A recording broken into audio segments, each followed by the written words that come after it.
Mikä suomalainen rikossarja tunnetaan kansainvälisesti nimellä Border Town?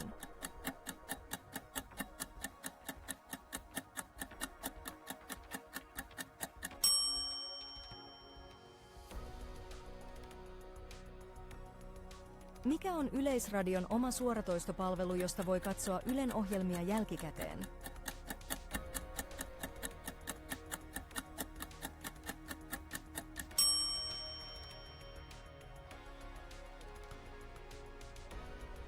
Mikä kanava esittää pitkään jatkunutta suomalaista saippuasarjaa Salatut elämät?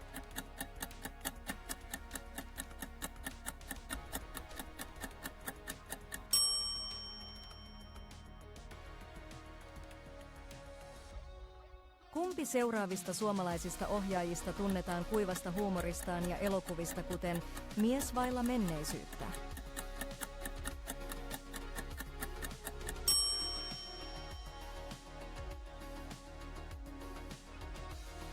Mikä Suomen elokuvafestivaali on tunnettu lyhytelokuvista ja järjestetään vuosittain Tampereella?